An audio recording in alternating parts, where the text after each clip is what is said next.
Colorado, talented team, great turnaround for Deion Sanders, great recruiting class.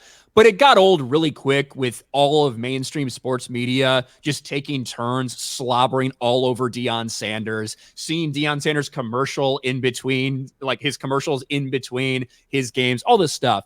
And Colorado, did not look good against Colorado State. They had an impressive comeback against USC, got blown out of the water by Oregon. Well, now they had a very easy opponent in Arizona State, in all likelihood, the worst team in the Pac-12.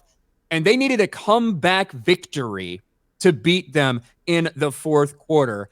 And the way that these guys act afterwards is just kind of wild. Shedeur Sanders taunts Arizona State student section by flashing his gold watch after Colorado win. Now, if this is against Oregon or against USC or anything like that, I can kind of get it. Right. This is a dog shit Arizona State team that is 1-5. All right. Here's Shedeur Sanders.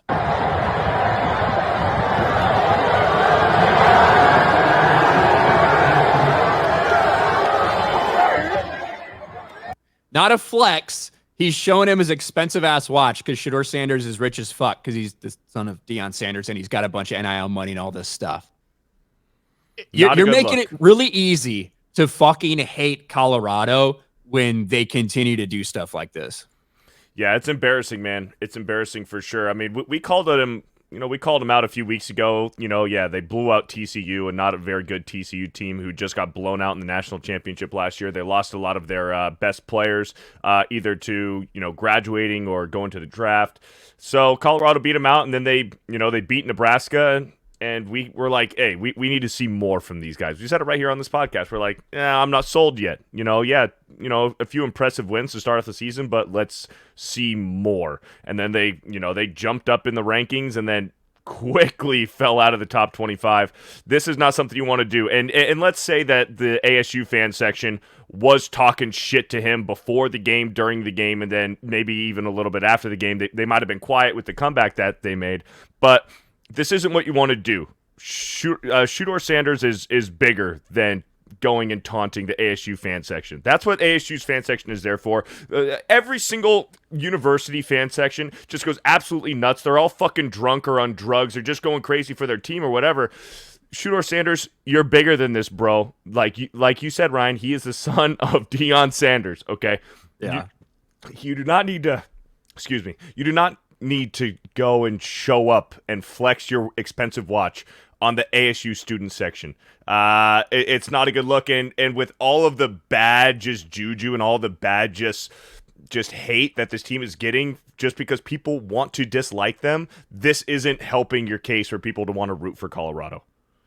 Like, it would be one thing if this was a 5-0 team or something. Right. This is probably the worst team in the Pac-12. And you barely fucking beat them, right? So I get it. It wouldn't come off as cringe if they had just blown them out by 50 points or if they were actually a good team, but they're not. And just look at some of the reaction. LMAO, insane behavior from Will Compton. This is officially getting obnoxious. You're flexing on the Arizona State student section after beating the worst team in the Pac-12. Come on now. Danny Cannell, if there was a Heisman for beating 1-5 teams, this guy would win it. And Danny Cannell's been getting hammered for being very anti-Colorado, or really just telling the truth about Colorado. But the reality is what's happening in Colorado is good for college football. Deion Sanders is good for college football because it's giving a lot of people a team to root for and a lot of people giving a team to root against, which is always a good thing when you're looking at ratings. But when you got this cocky-ass team like this, doing this after beating miserable fucking teams and barely escaping with a victory and looking pathetic, you're going to have a lot of people that call you out, and that's what's happening to Colorado right now.